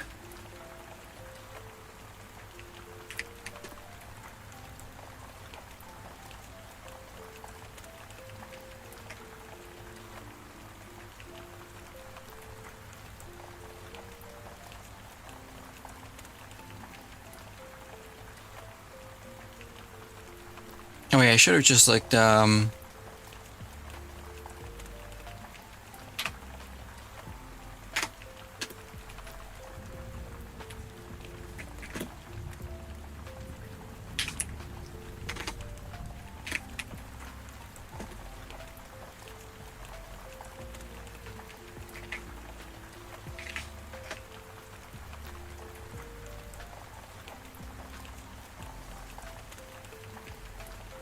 Can we get a figure for this? I'm trying to find the increase in gas prices for Beijing since 2025.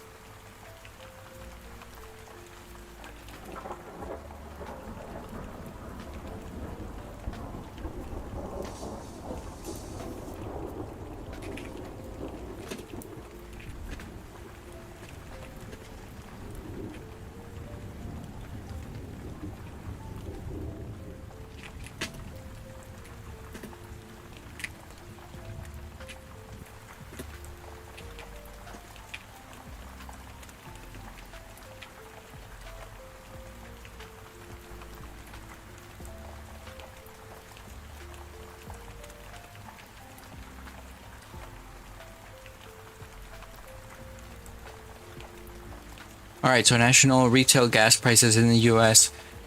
Wait, no, you idiot. Gosh dang it, Gemini.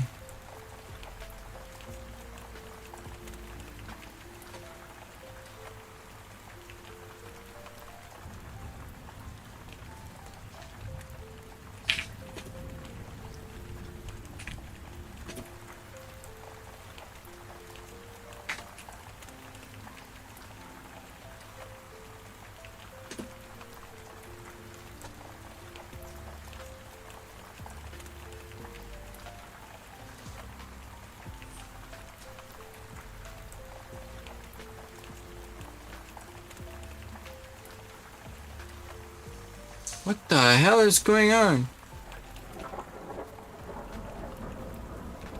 Okay, you know what? Gemini is being a freaking idiot. It keeps taking the things that I type and just trying to explain them completely out of context.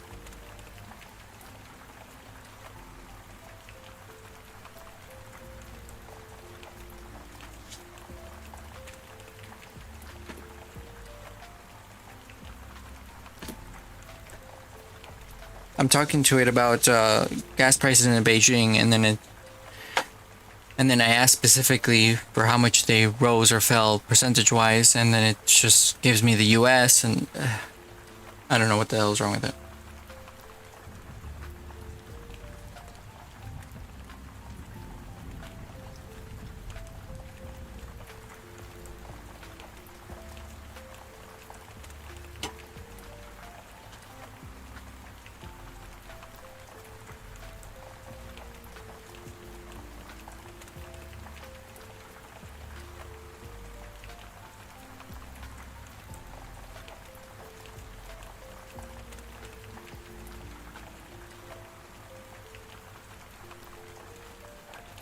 So it seems I might have been wrong.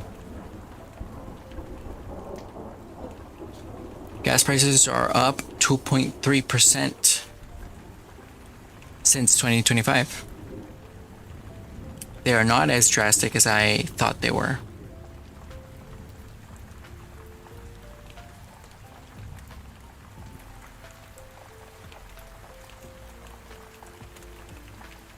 I was thinking closer to 5. Earlier. Now, China can't make and distribute 50 million new EVs overnight, but if you already got a large fleet in people's hands from years of subsidies, then when gas prices spike, because, say it with me, China stopped importing oil, people with gas cars will start carpooling in their friend's Xiaomi SU7 EV, they'll start taking the train, and gas consumption will go down. The effect of this one is hard to measure, but let's just call it another 500,000 barrels. Remember, that is more than half of all the... But again, the issue is all of these things are out of necessity, not out of free will.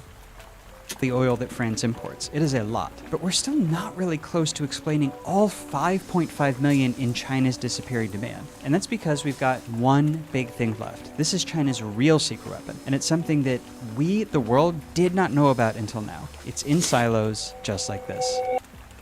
Websites your competitors don't want you to know, part 2. All you do is go to this website, and it lets you find out exactly how much your competitors are making. Shut up, bro. This is a chart of the world's largest oil reserves at the start of the war before they got used up. But there's one country missing here, China.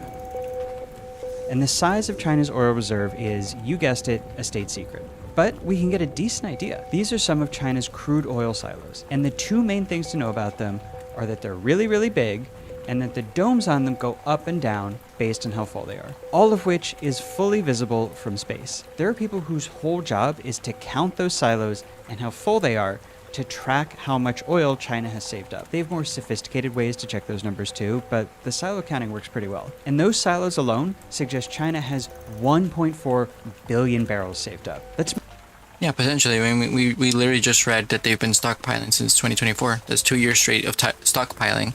The large majority of the Venezuelan oil market was controlled by China, and the large majority of Iranian market was controlled by China. So I was kind of shocked to see how low the numbers were, because, like I said, looking at it a few months ago, I had read something completely different.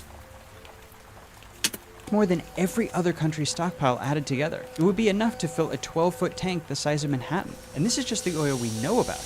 China also has oil stashed at factories and refineries around the country, and it's been building huge underground caverns to store oil away where no one can count it up. So actually, China might have way more than even the 1.4 billion barrels that we can see, which means China could use up, let's say, 4 million barrels a day from those reserves, and it would still take more than a year to run out. And maybe even a lot more, depending on how many of those caves it has. Now, I cannot tell you how crazy this is. India, for example, could live off of its stockpile for about 4 days. Europe's stockpile could serve it for maybe 10 or 20 days. And the US stockpile, which took decades to build up and is the envy of the world, would be good for 60 days, which is why, even with the US still importing from all sorts of sources outside the Middle East, Trump cried uncle 3 months into the war. So you can understand the shockwave. What does that mean, cried uncle 3 days into the war? What are we talking about? It's still going on. Nothing has changed. As it said, when it turned out China, the world's biggest oil consumer, had saved up so much it could cut itself off from the world like this without breaking a sweat. But this raises a whole other question. How did China stow away this secret and impossibly huge universe of oil, a Manhattan of oil? Where did it all come from? And there are basically two answers to this. Answer number one is Iran, and answer number two is Russia. Let me explain. Yeah, like I just read, yeah. The Iran and Libya sanctions bill I signed today will help to deny those countries the money they need to finance international terrorism. 1996, President Bill Clinton signs a law cutting off the world from buying Iranian oil. We'll get to how in a second. 2022, Russia invades Ukraine, and the head of the European Union makes a big announcement. So today we will propose to ban all Russian oil from Europe, which the US and other big countries joined, all of which did a big announcement. So Bill Clinton signs a law cutting off the world from buying Iranian oil. We'll get to how in a second. 2022, Russia invades Ukraine, and the head of the European Union makes a big announcement. So today we will propose to ban all Russian oil from. That's a proposal, though. Did they actually go through with it? Let's actually fact check that real quick.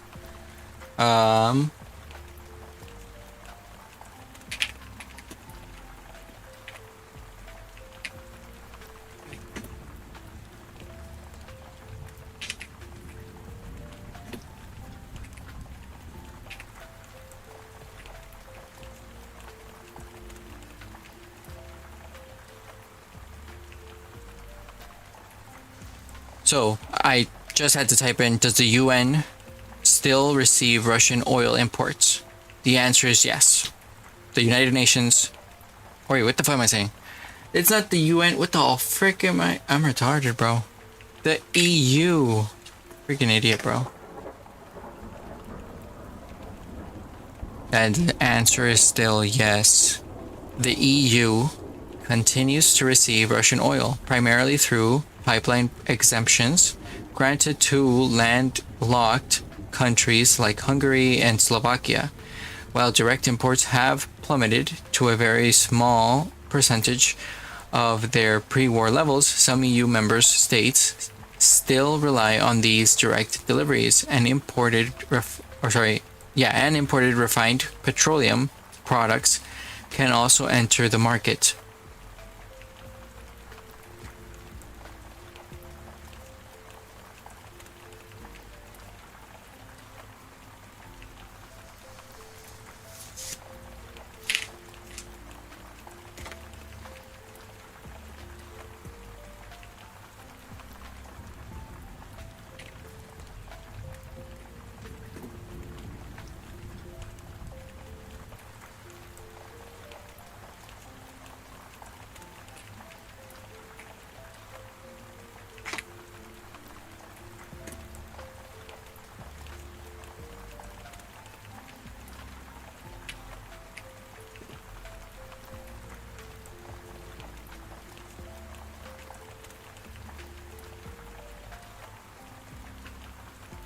Now I just asked list the European countries receiving Russian oil, including the UK, because obviously the UK is no longer part of the EU.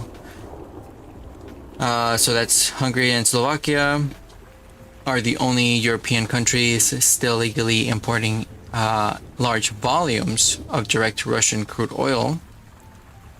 The United Kingdom, alongside the rest of the European Union, has enacted an outright ban on direct Russian oil imports. However, multiple European countries continue to receive Russian oil both legally and illegally through specific energy exemptions, transit frameworks, and secondary supply loopholes.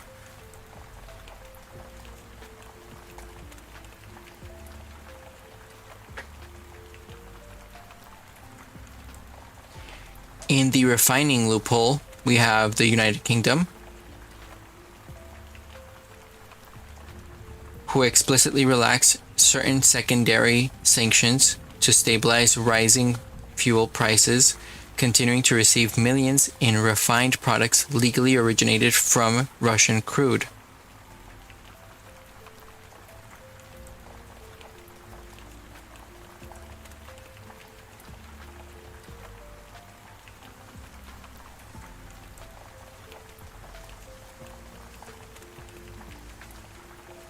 And then through transshipment and water-wide transfers, we have Spain, Italy, and Cyprus, who one way or another are still receiving Russian oil. So it is essentially the UK, Spain, Italy, Cyprus, Hungary, and Slovakia who are still receiving Russian oil that we can see. Because there was also there was also mention that there are illegal ways of receiving Russian oil. Which the US and other big countries joined. All of which did, it's easier actually if I show you on the board. So two of the world's biggest oil producers, Russia and Iran, were mostly cut off from this global oil market. All that oil sloshing around, stuck with nowhere to go, nobody to buy it. But wouldn't you know it, bit by bit, actually, let me show you this too on the board.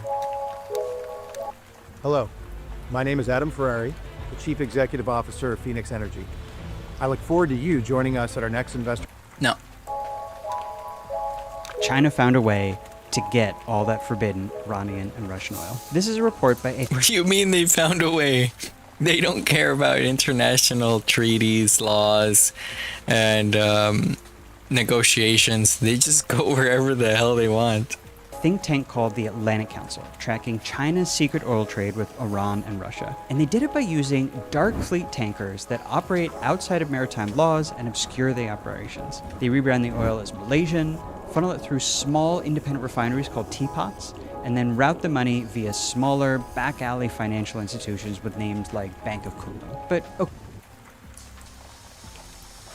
So they're cooking the books, buying Russian oil and Iranian oil and just saying, oh no, this stuff is from Malaysia. Okay, if the world knows China is doing this, and all of this oil is supposedly under global economic sanctions that make it forbidden to buy it, then how did they do it? Because they don't care. Because they don't care about breaking international laws and treaties and all of this other crap. Because they know it's all just fake. They know it's all just for show. And no one stops them. There is no international law police. There's only the US. The US is the only one who, polices the world. If a country needs action to be taken against another country, the US is the first one to step in. They're the first ones to be called. That's why we are, at the head of NATO, and that's why the UN takes place in the US. How does China get away with it? Well, it's by using their other secret weapon. This. China's currency. The renminbi. The yuan. Wow. And the reason that this works, that it's a magic hack, is because of something I didn't tell you about earlier about this global oil market. All of it, all of this oil is traded in this. US dollars. Wow. Couple of fine fellas we got up here on the board. All of the sales, all of the purchases, it's all in US dollars. And the reason for this is that oil trades, remember, happen between countries. But it would be chaos if every country paid every other country in a different currency. Nobody would know what the real price was. And oil exporters would be stuck with this grab bag of 100 foreign currencies that they wouldn't be able to use. But everybody can use US dollars. Everybody wants US dollars. They're a safe way to save your country's oil revenues because the dollar is stable. Every other country accepts it in trade. And trading all in one currency means there's just one price, which is what you need for a unified global market to function. But this gives the US a lot of power because trading in US dollars means those transactions have to be processed by a US-based bank, which means the US government can tell those banks to block oil trades with any country it doesn't like. People truly do not realize how much US global power comes from these little greenbacks. But this means China and Russia and Iran were able to bypass this whole system by using a different currency, China's currency, to process the sales. This makes these oil trades basically invisible to the US financial system and therefore the US government, which means the US can't block it from happening. And if you're wondering why more countries don't do this kind of thing, it's because they don't have a currency Iran or Russia or whoever would want. The renminbi can't do everything the dollar can do, but it can buy stuff from China. And China is the world's largest exporter of stuff. So that currency is still useful enough for Iran and Russia to go to the trouble. Probably the only other currencies in the world valuable enough to do this are the Japanese yen and the euro. But Japan and the European Union are big supporters of sanctions on Iran and Russia, so they wouldn't want to do this. So it is really just China that can pull this off. And being the only willing buyer of Iran and Russia's oil means they get a big discount, which is how they were able to quietly stock up 1 billion plus barrels of probably mostly Iranian and Russian oil so they can magically stop importing enough oil for enough time to basically save the world. So that is how China saved you, me, the global economy, and especially the United States and Donald Trump from the largest oil shock in history. But that still leaves us the question of why. Like, I'm more curious than ever. Why? What do you mean why? You just explained that all of it was due to necessity and violating international laws and treaties and just doing whatever the hell they want economically.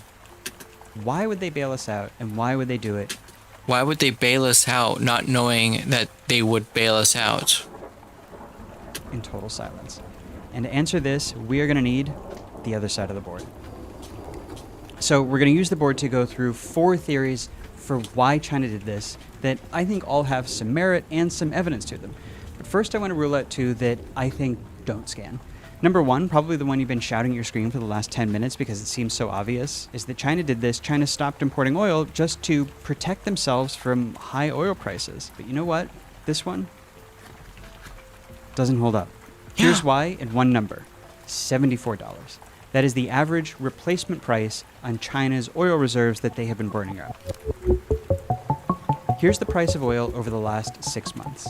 And here's where the price dropped below $74. If China was just trying to protect itself from price shocks, this is the point that they would have started buying again. They would have actually made a profit by buying at this price. But they didn't. They just kept burning reserves, which means they had some other motive, right?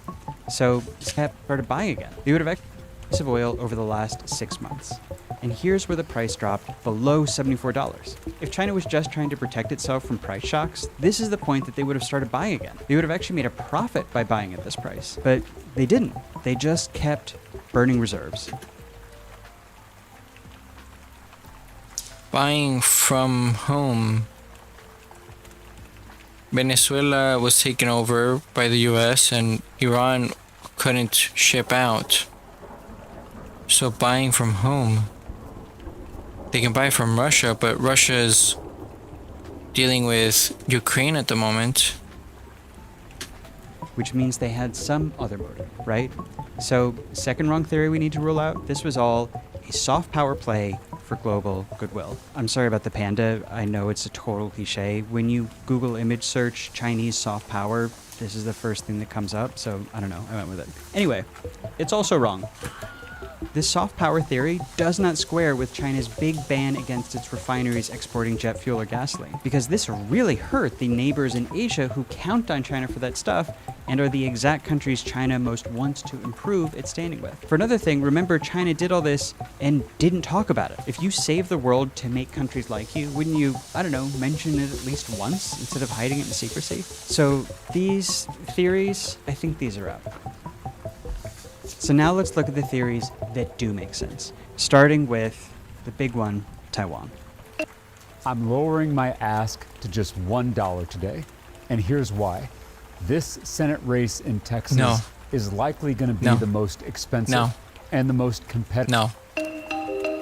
Here's Asia, and here's the Strait of Hormuz, which we learned controls 20% of the world's oil flows. And now this is the Strait of Malacca, even narrower, even easier to close. The ships that go through here carry 80% of all China's oil. And in any worse scenario with Taiwan, one of the very first things that happens is the US uses its naval supremacy to close Malacca, like Iran closed Hormuz, shutting off China from outside oil and bringing China to its knees. So yeah, pretty powerful, right? Defeat China without ever coming within 1,000 miles of it. And this has obsessed China's leaders for decades. They actually have a name for it. They call it the Malacca Dilemma. And it applies to any war scenario with the US, but Taiwan is probably the likeliest. So how can you neutralize the threat of suddenly losing access to outside oil? Well, one way is to build up renewable power sources like wind and solar, which check, China has been doing. Another is burning more coal, check. But the best way is to stockpile so much oil in advance that you can go without imports for a year.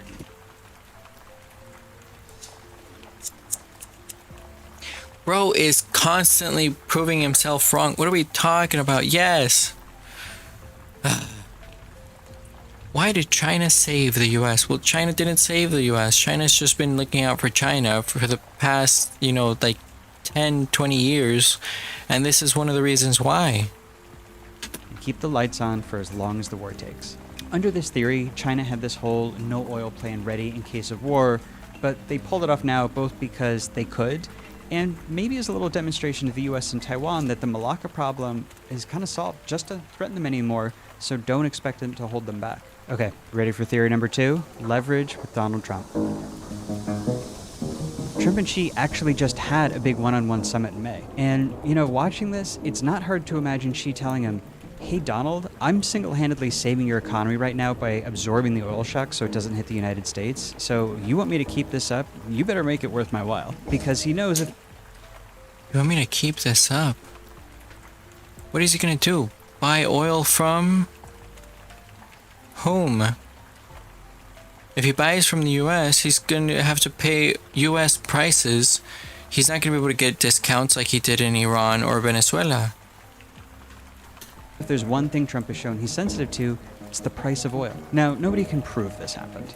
Yeah, a few weeks beforehand, the US did withdraw a bunch of missile defense and other weapons from China's periphery, which China liked to use in the Middle East, but that might be a coincidence. I would consider this the softest theory. Still, as long as the war goes on, Xi Jinping really could nuke the US economy anytime he wants by resuming Chinese oil imports and exhausting global supplies. Did he remind Trump of that fact when they met? We don't know. If you're still watching, you probably want to understand the world better.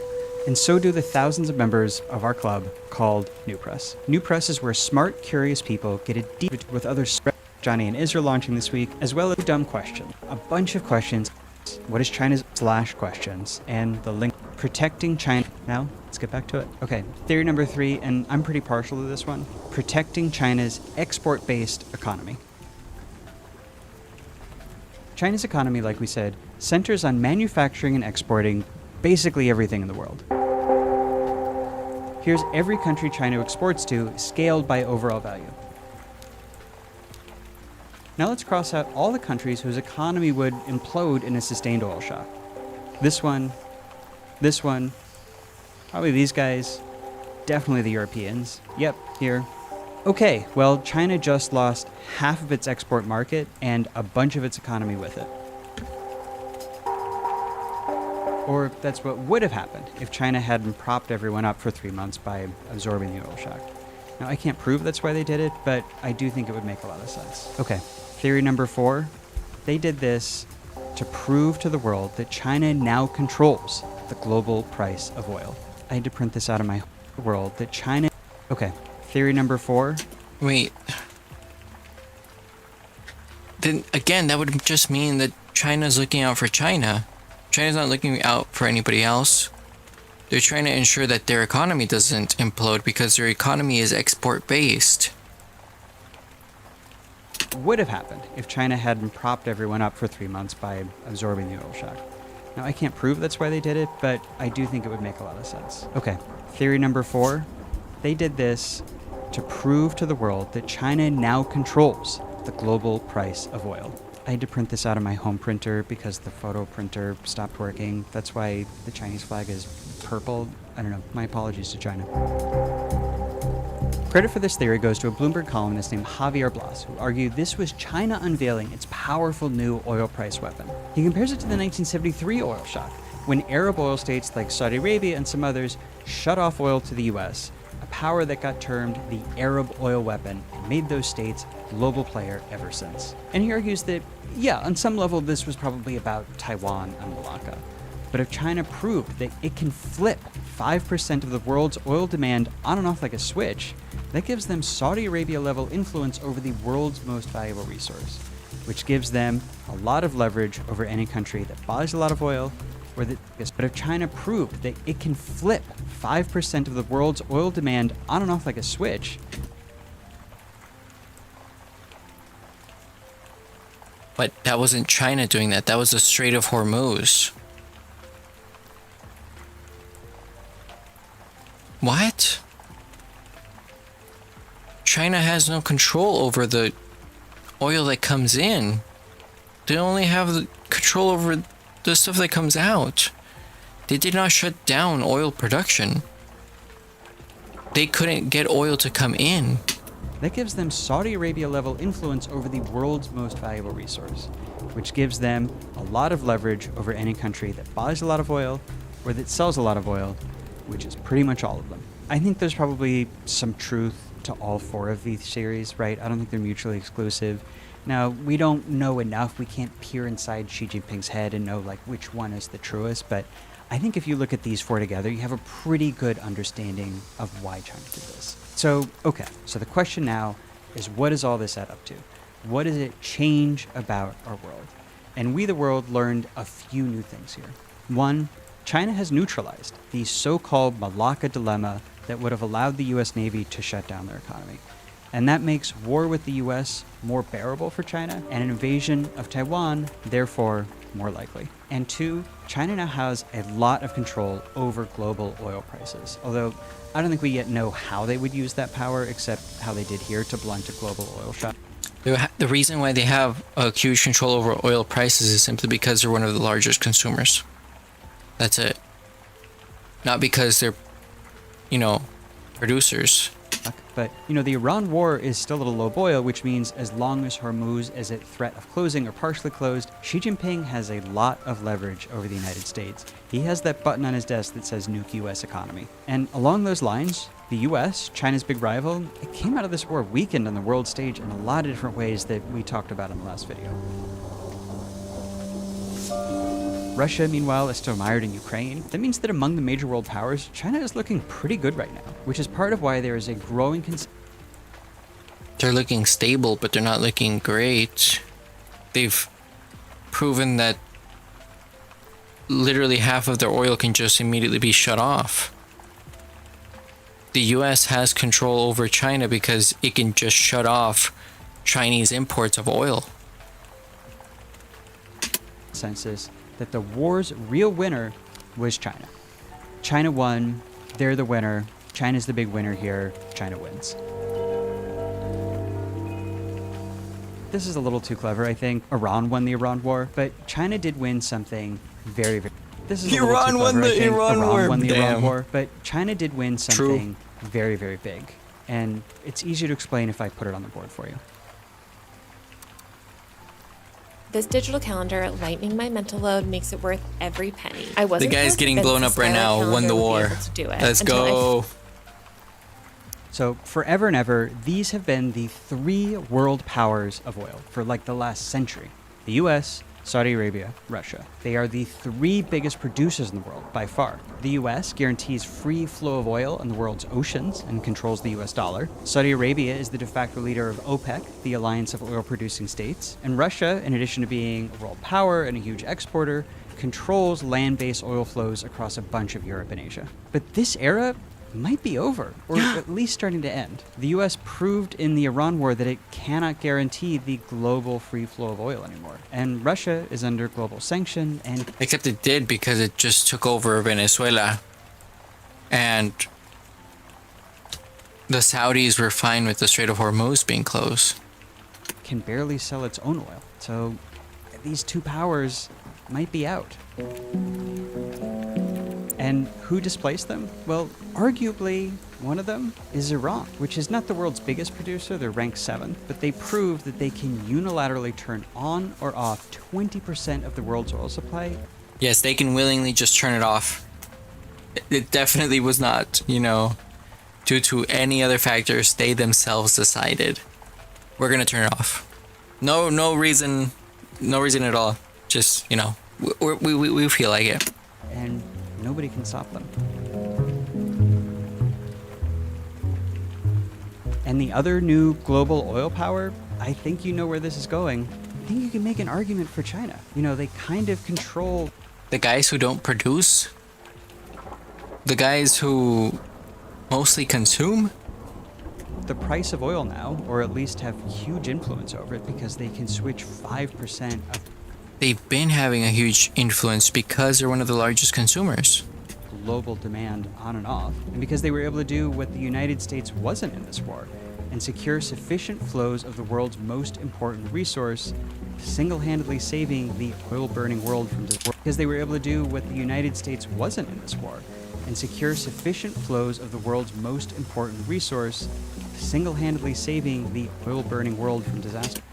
But there was no flow because it was all stockpiled within China. They weren't receiving any oil. What are we talking about? They didn't solve the supply flow dilemma or issue at hand. That sounds like the behavior of a global oil power to me.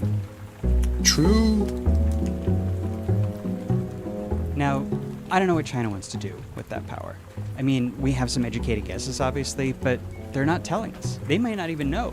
They might have themselves just discovered how powerful they are here right along with the rest of us. But one thing is for sure. Now that they have this power, they've demonstrated it, they've proven to the world that they have it, I am certain this will not be the last time that we see it deployed.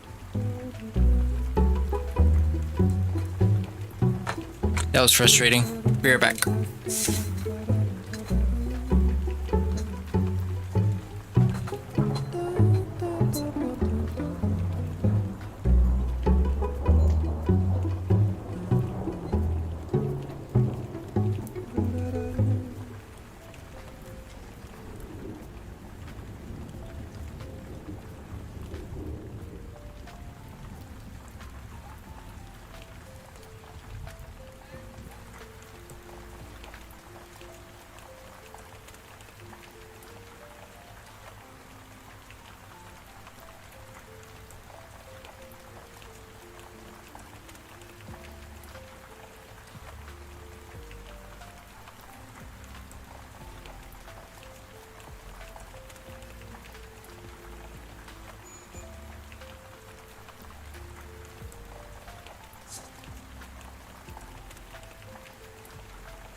All right, issue solved, and that was that. That was retarded, and my day is ruined, and my disappointment is immeasurable, or whatever the quote was.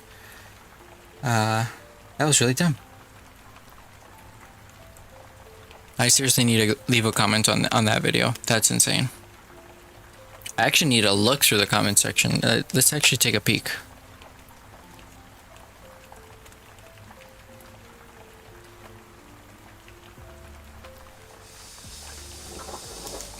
Good video. Plus 9,999 social credit.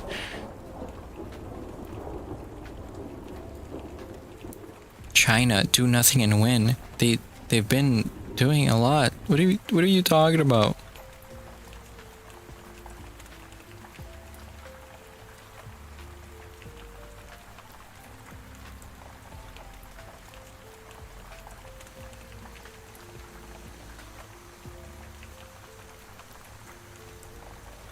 Bro. These people are delusional. It's insane. Well, you know what? I'm done. I'm done for the day.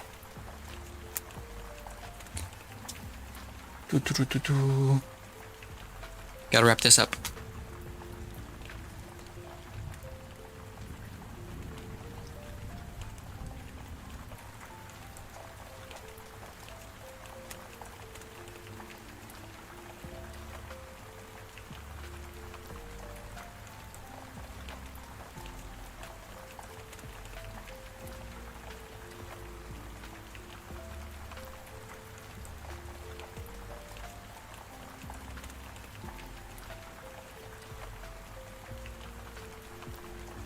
Do we have a paint bucket? I don't like that you don't just have a normal paint bucket. Like, what is that?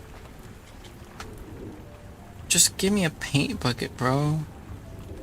Please, just give me a paint bucket. You've got to be kidding me.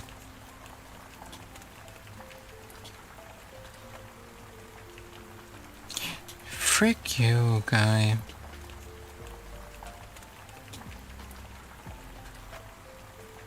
Why are they gonna make it so complicated for? Well, this was our progress for today, I guess. And my capture card died. Are you kidding me?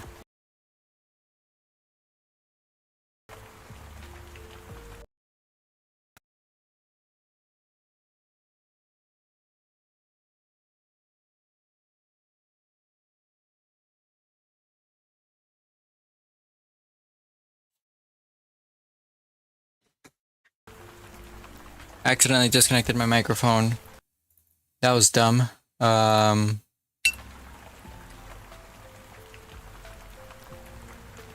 realize my freaking capture card was dead.